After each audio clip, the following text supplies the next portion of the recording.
Hey guys, it's Ronnie from Greenlight Bites, and it's been a long time since I've done a video. I'm trying to get back into the groove after bearing second child, and I don't know, that's enough.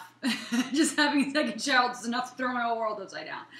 But I did a video a few weeks ago, and I had an idea to do another one. I've had this butternut squash sitting on my counter for a few days, and my first ever video was how I cut butternut squash for butternut squash fries, and I thought, let me do another video because now I use butternut squash for so much more.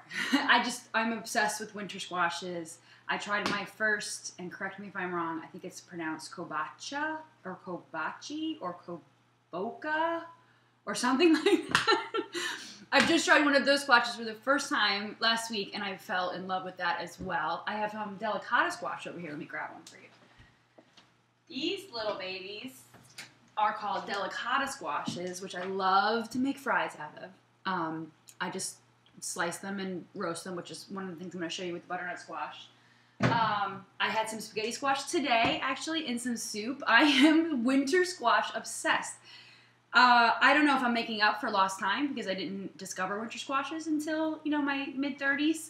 But I am now, honestly, obsessed. So I have a butternut squash here. No references to what it looks like, people. I had more comments about what this thing looks like on my YouTube video than anything else. So I actually shut off comments because I got tired of all the just immature YouTube viewers out there. You know who you are. Anyway, so this is a fairly large one. I didn't weigh it. I probably should, but I don't. Because one of the great things about winter squash is I never worry about how big it is or how much portions I'm eating because it's squash. It's not potato, it's not pasta, you don't have to worry about the carbs, or it's very hard to overeat squash. So what I'm going to do is show you one of my strategies when I have a large squash and a few different things I can, or meals, and I don't want to say whole meals, more like dishes that I can make out of this one squash. So, and you'll notice I have some carrots here. That's for one of my ideas. So this squash, it has this longer area and then it has the rounder area. I'm going to cut the bulb off, like the bulb bottom. And the cool thing about butternut is that this is where all the seeds are. So by cutting this part off, you're left to work with just pure butternut squash flesh, which is really cool. And I'm going to use this for something else. Sorry. Sorry. All right, so you can see I kind of just started to touch where the seeds are. So the seeds are all in here. So I'm going to get to that one in a minute. I'm going to cut the top off this. And some people, and myself included, when I first started working with butternut, I actually attempted to peel the whole thing first. Big mistake, because it becomes slimy and slippery, and you're going to kill yourself. So you can peel it afterwards. You can actually even keep the peel on if you're so inclined. Once you roast it, if you're going to, certain applications, like one of the things I'm going to do is make some baby food out of this, just keep the skin on, because you're just going to scoop out the cooked flesh. Even for the fries, you can keep the skin on, which helps them kind of stay together a little bit. The skin softens when you cook it. But I know not everybody's a big skin freak, so I'll actually show how I do peel it. All right, so with it, because I cut off the bottom and the top, I kind of have a nice steady surface where I can cut this in half now. Or closest half as I can. And you'll notice I am sawing. It does take a lot of muscle. Yesterday was the first day I've ever attempted to cut a spaghetti squash in half raw. And that was an experience. All right, so I now have two halves, or top halves, of my butternut squash. One of these I am going to simply roast just like this, and I come prepared with a aluminum-lined baking sheet off camera. As you guys know, I don't edit these. I would love one day to have a camera person who can shoot, and then we can edit. It would be fabulous, but I'm not there yet. All right, so anyway, butternut squash. This one I'm going to turn into baby food or pureed butternut squash, and you can use it in so many ways. I do feed the baby with it. I'll mix it with a little applesauce, some oatmeal, even if you want to put some formula in there. Kind of makes like a nice creamy meal for him. I've used the puree myself, just eating it like mashed potatoes. It goes really, really good with some like cumin-dusted pork chops and mashed butternut squash. Delicious. I mean, really, the combination is really out of this world. Let me see other ideas. I've also used the puree to make butternut squash pizzas, and all these ideas are on Greenlight Bites. So if you want to do a search, or I have to figure out ways I can link. I'll link them in the description of the video. But you use the puree, smear it on some pizza dough or on some tortillas, a little regatta cheese, a little bit of nutmeg. Oh my gosh, it's so good. All right, but anyway, so I'm gonna roast this one. I actually have my oven preheated to 350. You can either roast it up ways like this and rub a little olive oil on the top, which I've done tons of times because you don't want it to dry out, or you can spray the bottom and roast it upside down, which is what I've started to do. Like such. So, and then actually the bottom part gets all caramelized and delicious. It's really good. So I'm going to put this in the oven now. So this is kind of application 1 of my butternut squash, like 5 ways or 3 ways or however many ideas I remember to show you with this.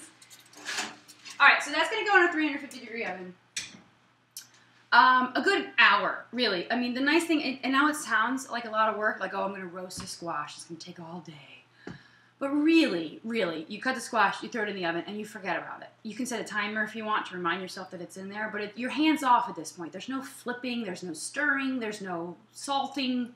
It's just in there. Just don't even worry about it. It's super easy. All right, this half I'm going to cut for fries, because I am a butternut squash fry fanatic. I love butternut squash fries. It's kind of like my real fry. They started out to be my real fry substitute and then became my favorite. I mean, I love sweet potato fries too, but butternut squash, you just cut them in little fry forms, roast them up, and dip them in ketchup. And some people might think that's weird, but I'm a huge fan of butternut squash fries.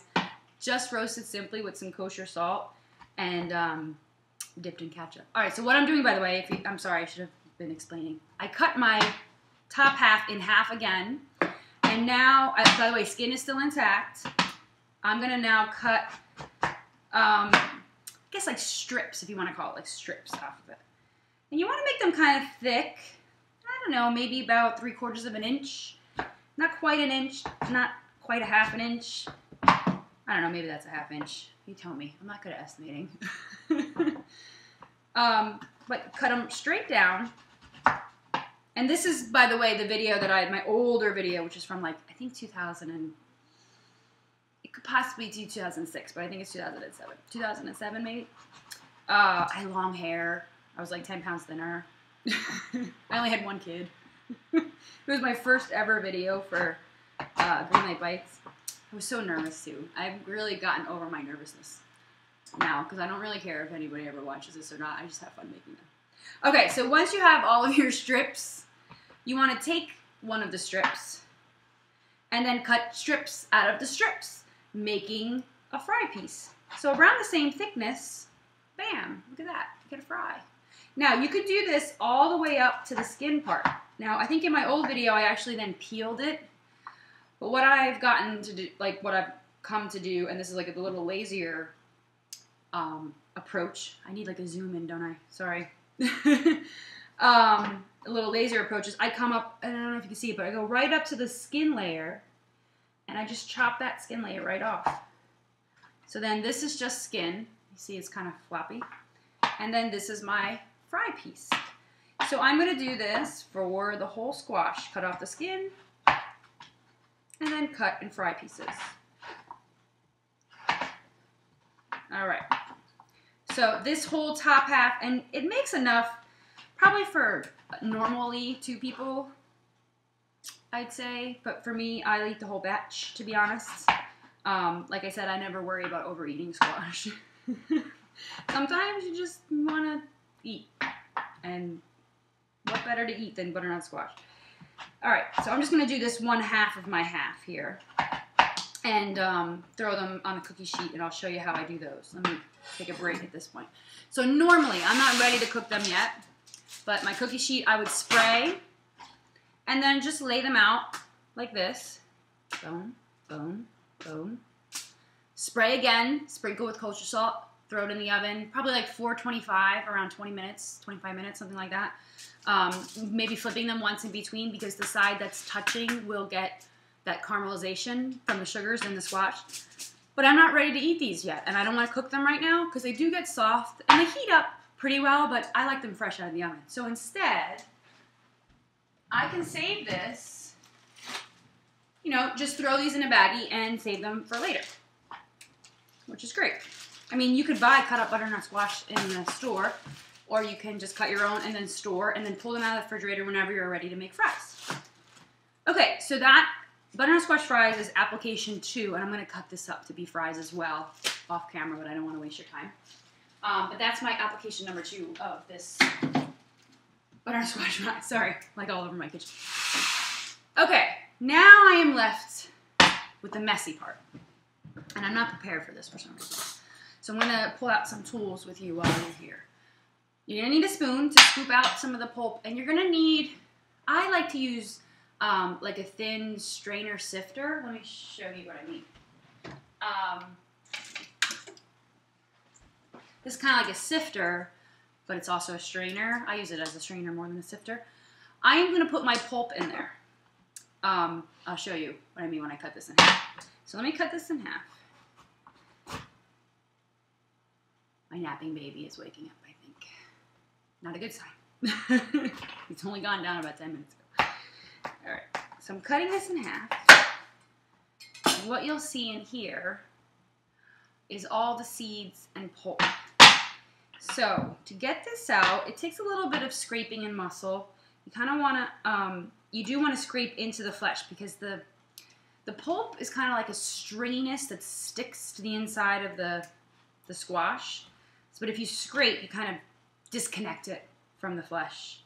So you want to kind of scrape down the bone as much as you can out of one scoop. I'm kind of doing a run through the whole inside of the squash first. There we go. And then scrape it right into your strainer. And the reason why I'm doing it in the strainer is because I'm going to save these seeds, because you can roast butternut squash seeds just like you roast pumpkin seeds or any other winter squash. Yesterday I roasted spaghetti squash seeds. The one thing I would recommend when you're doing, because there's some days where I just make like a squash day, where I just roast like every kind of squash I have in one day, so I don't have to do it midweek. And the one time I attempted to roast all the seeds together. So I had like butternut squash seeds and delicata squash seeds and spaghetti squash seeds. It didn't work out because each seed kind of requires its own cooking time. Like as you'll notice, butternut squash seeds are slightly smaller than pumpkin seeds. So they cooked faster than say the spaghetti squash seeds, which are a little bit bigger. They cooked slower. So one was done in browning and the other one wasn't yet. So it was a big mess. So, you know, just a little note, all winter squash seeds are roastable and eatable, you know, but roast them separately because they each have their own cooking time. All right, so I'm doing the second one here. Okay, this one I got a little bit better. There we go. Scoop that right out. Now, what I'm going to do with this is use it for one of my favorite and first butternut squash soup stewish kind of ideas. I'm going to move this to the side for a second. This idea came from the fact that when I first started eating butternut squash, the only way I ate it was in fry form because I didn't know what else to do with it because it was so new to me. But these don't make very good fries. Now, I'm a little bit more experimental now. I could simply roast these and scoop it out and eat it just like that. Would be delicious.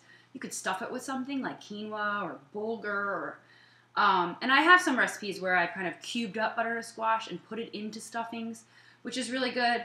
You could even just, you know, cut slices and serve it like a roasted butternut squash, just not in fry form. That works as well. But at the time, I didn't know the wonders that were the butternut squash. So I tended to say, all right, what am I going to do with this? I don't know what to do with this. It's not like a fry. And so I cut it up in chunks once. And I boiled it with some spices and some broth. And I added some carrots and chicken. And the combination was to die for. It was really, really good. So that's what I'm going to do with this. And what I'm doing is cutting it very similar now, the way that I do the fries. Just cutting it in like slices. And now this time, I will do my technique where I actually, now that it's cut, I can easily peel the skin right off, which is great. And then I'm left with just pure old, I left the bottom on, not that it's a big deal, but I'm left with pure old butternut squash that I can simply cut up into cubes and make my stew. So I'm actually going to do that right now. I'm going to finish slicing these and peeling these off camera so I don't waste your time and you don't get bored looking at me. And then I'll come back with it all cut and with my seeds separated from my pulp because I want to show you how I roast the seeds as well. So I'll be back in just, I don't know, for you, nothing for me. Probably a good 10 minutes. All right. Okay, I am back. That was not even 10 minutes. And I chewed on the baby. So he is still sleeping, which was kind of a relief. Okay, so here is that whole kind of bulb part of the butternut squash just chopped. And it's loosely chopped. I don't know if that's the right term, but you know, some pieces are bigger than others. Some people, it's all different sizes. It's just chopped. And I actually do that on purpose because I want some of the squash to get real soft and kind of mush into my soup stew. And I want others to kind of stay firm and be nice big chunks. So it's fine. You don't have to evenly chop for this recipe. It's great. I also cleaned out the pulp from my seeds. Now, it seems like it would be a hard job, but it's really not. If you have one of these great little sifter strainers, stick it under your faucet, let the water run, and just simply squish the pulp, and the seeds pop right off and pop right back into the thing, and then you just discard the pulp. Now, there is still some orange in there. Don't drive yourself crazy trying to get every little bit of pulp out of there. It's just going to cook up anyway and like melt. You don't even notice it anymore, so don't go nuts. I'm going to put these in the oven. My first grader will be home soon, and he loves roasted seeds, so I'm hoping to get these done in time for him to taste test them with you guys on camera. And somebody just asked me how I do my pumpkin seeds. I pretty much do seeds all the same way. I don't know what's the deal with the butter. I don't know why you need butter. I use a little bit of spray just so that they don't stick. Bam, on an aluminum covered cookie sheet. By the way, this is like my best friend in the oven. It's all over aluminum covered cookie sheets. I sprinkle on the seeds. I'm going to be really honest, and some people might think this is crazy. I don't wait for them to dry or try to dry them. Every time I've ever attempted to dry the seeds out, it's been a big headache. So just put them on there damp, wet. They're kind of a little slimy.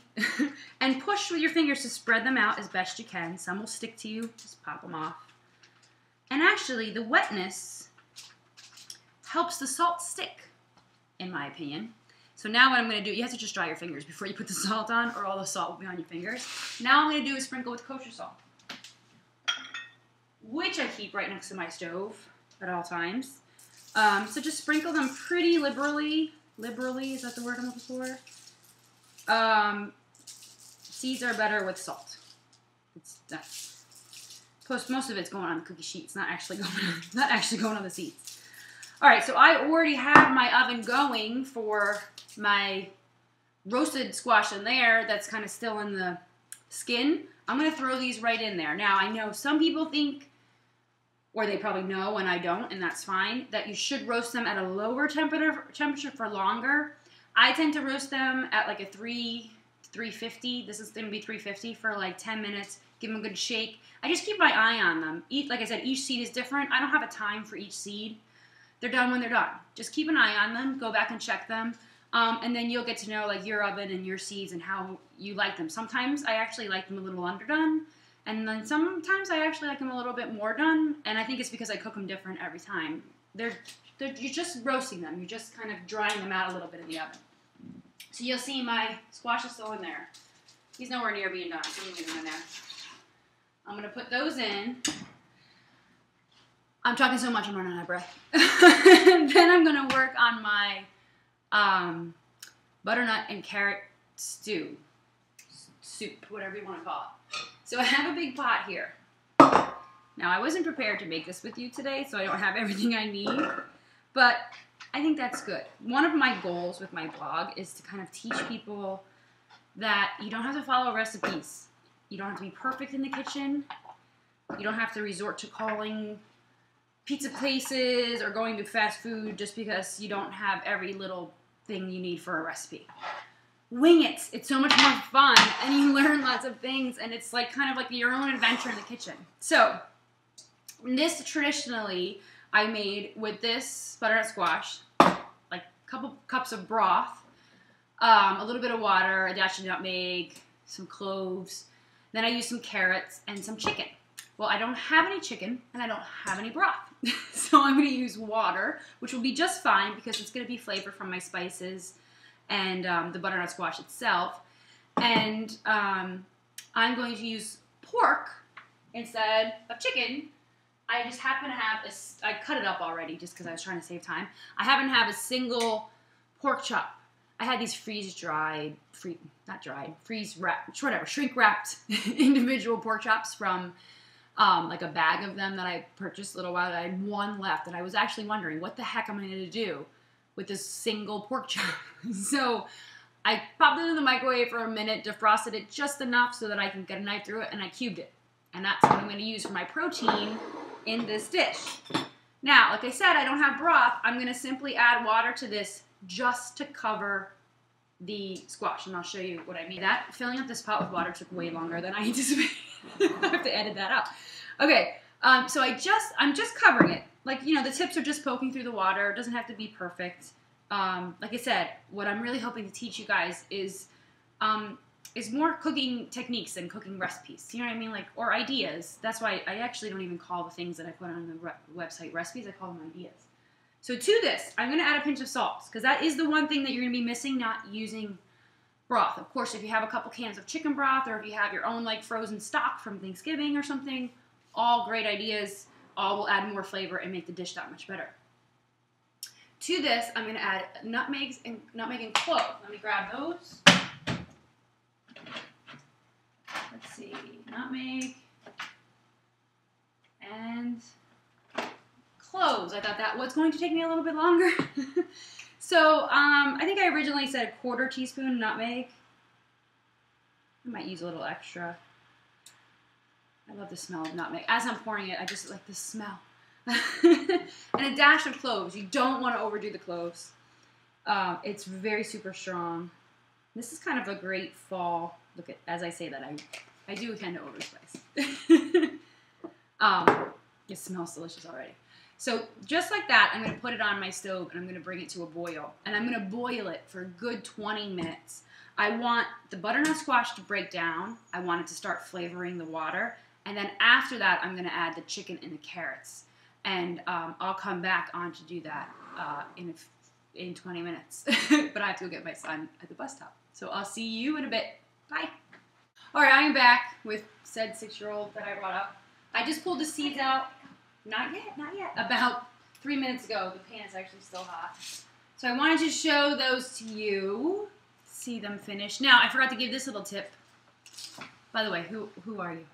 Ryan. And what did he have in your hand? Seed. Oh, I thought you had something else in your other hand. What's in your other hand? Gum. I asked him not to eat his Halloween gum until he tried a seed for you and gave him your taste test. But let me give him one tip first. No, you eat it. It's gonna taste bad after. No. Actually, the gum will taste really good because this is salty and that's sweet, and salty and sweet go really good together. I swear. Right? Just try 1 or 2 seeds. Are they good? Do they taste like pumpkin seeds? All winter squash seeds pretty much taste the same. Oh. I told you, right? Nothing like sweet and salty together. Anyway, what I forgot to give you the tip, a tip about roasting the seeds is that they'll start to pop in the oven when they're done. So it's almost like you can't forget about them because they're like popcorn. All of a sudden you'll hear this like pop, pop, and they're actually heating up and popping. So, just a little tip on roasting your seeds. Now, other things I did off camera after I got him off the bus. I cut up my carrots for my stew. I'm going to bring that over. You're too tall for the stool. If anybody's been watching for a couple years, he used to need the stool. Now, not so much. All right, let me get this. I'm all disheveled. All right, let me show you my butternut squash pot. Watch out, buddy. This is hot. Don't move. All right, so this has been boiling for about 20 minutes. The squash is now, if I pierce it with a knife, they're softening. Some of the smaller ones are kind of melting right into the broth, and you can see some kind of pulp kind of going into the broth. What I'm going to add to this now is my carrots. And my, normally you're a big chef. Is this really dinner? No, this is not dinner. This is kind of my lunch for tomorrow. What are we having for dinner? Taco. Chicken legs and your favorite vegetable. Which Brussels Brussels sprouts! All right, so I'm adding my carrots. I love that you love Brussels sprouts. All right, I gotta get my pork chop. 1 second. And my pork chop, which is normally chicken. I'm gonna add that in there. I'm trying not to touch it so I don't have to wash my hands. Awesome. Okay. And By the way, this is gum bubble gum. Normally you're a big chatterbox. All right, so now normally I'm doing this on the stove, but since my stove is all the way back there. I'm gonna go get some friends. Okay, you get some friends. So as I'm mixing this up, like I said, some of the smaller butternut squash are kind of falling apart, which is what you want. You want them to kind of ooze and thicken the broth, and then some of your larger butternut squash will kind of keep their shape and be a nice bite in the soup stew. So I'm going to add this back onto the stove and cook it for about 10 more minutes. And that, like I wasn't lying, this is going to be my lunch for tomorrow. I'll probably have a bowl now too. But I'm going to put that back on. I'm back with 2 friends. And their name is Batman and the motorcycle and a tiger. A white tiger. His name is Tiger. His name is Tiger. Okay, watch out 1 second. I don't want to burn you. And I got to pull this out of the oven really fast. You have to get down. It's too high. You're too high. I'm just on entering tall, awkward stage. Okay, so let me show you our roasted butternut squash, which has been in there just about an hour. We're having technical difficulties. We're just falling apart now. We are falling apart. Okay, sorry. So you know this is done when you press. Now this is very hot. You gotta be careful. What? I see them. They're kind of watching me. When you press and it's kind of soft, like a potato would be, right? And actually, I might cook this a little longer. It's softer in the middle, still a little firm right on top.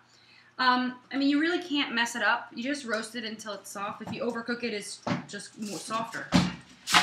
You can see it is kind of starting. I'm trying to pull it off for you so you can see the bottom. Actually, it's pretty much done because the skin is peeling right off of it too. But for some reason, this is really hard in here. I'm going to cook it for about 10 more minutes. You know what? No, it's done. Let me flip it over so we can take a look at it. For some reason, once, normally I would let it cool too, but I'm kind of being impatient. Once kids enter the picture for me, it's like, can you tell that I lose all my... There we go. I got it. Flip this over, buddy. I can't flip it. Got it. Yay. There we go. That's what I wanted to show. Yeah, I know. That's all right. Okay. Let me pick this up so you guys can see it a little bit better. All right. Here we go. So you can kind of see, I don't know if you can, kind of where it caramelized a little bit. It smells delicious. And now I can simply take again, normally you would wait till it's cooled, but I want to show this to you so I can wrap it up because I felt like I've held you hostage now for a long time.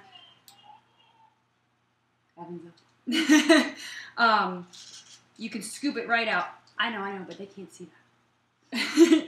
You can now scoop it right out, and if I was prepared and had a bowl, I can scrape it out and put it right in the bowl, and then you can, again, make baby food out of it, or puree it, or use it for lots of other things. No, sorry.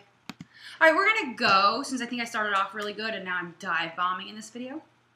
But that was, 4 different things to do with butternut squash, right? You can roast it, you can make fries, you can make a stew, which will be ready in about 10 minutes, and the seeds.